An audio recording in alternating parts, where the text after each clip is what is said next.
As the chair of our subcommittee on financial institutions, the distinguished gentleman from Kentucky, Mr. Barr. Thank you, Mr. Chairman. And Chairman Warsh, congratulations on your confirmation and swearing in as the 17th chairman of the Federal Reserve.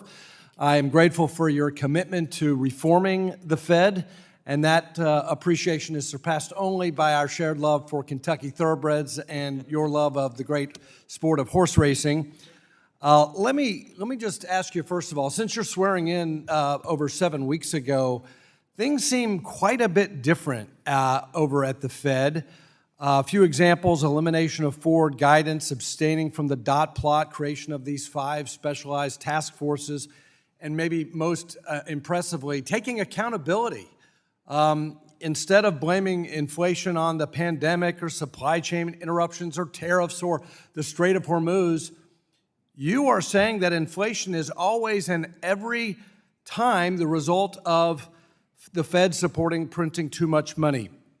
Tell me, Mr. Warsh, you appear to be quite different from your predecessors. How are you different?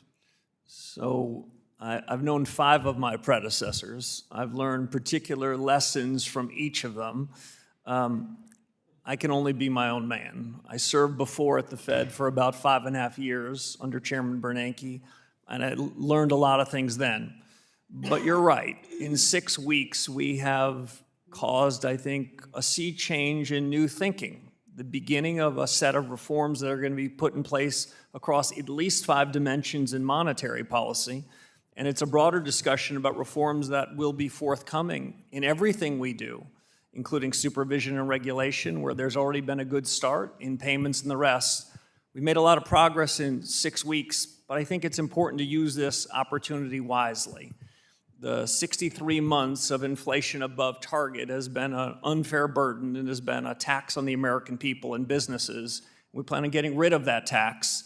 If that means we need a regime change in policy and we need new consideration of practices, some of which have been working, some of which haven't, that's what we aim to do, and we're just getting started. Well, I appreciate your commitment to being different.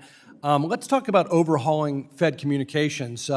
This from a Wall Street Journal editorial on June 15th. They write, "Few innovations since 2008 have been as counterproductive as the adoption of forward guidance as a policy tool.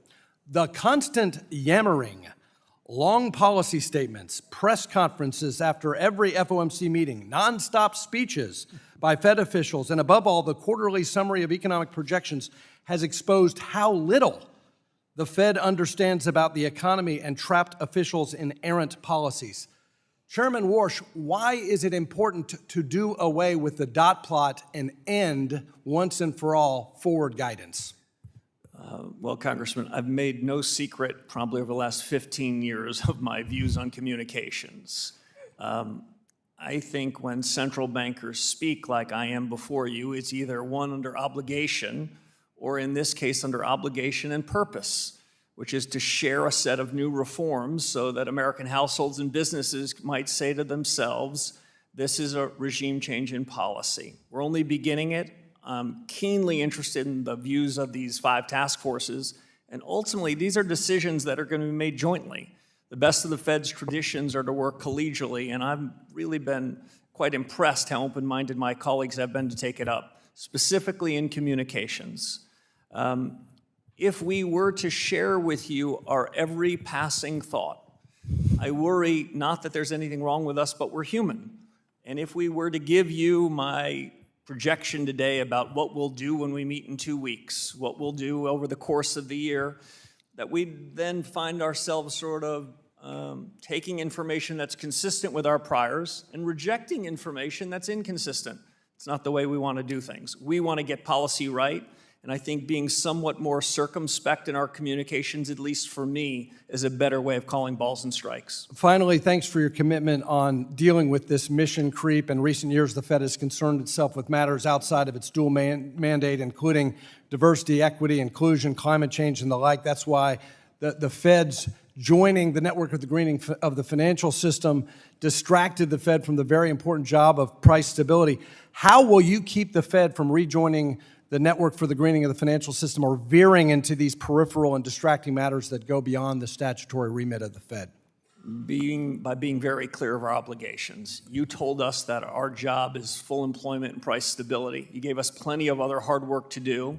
We'll have a series of reforms outside of monetary policy. Our plate is full. We will not gentleman's be time has wandering expired. into other areas, I can assure you, Congressman. Thank you. I yield back.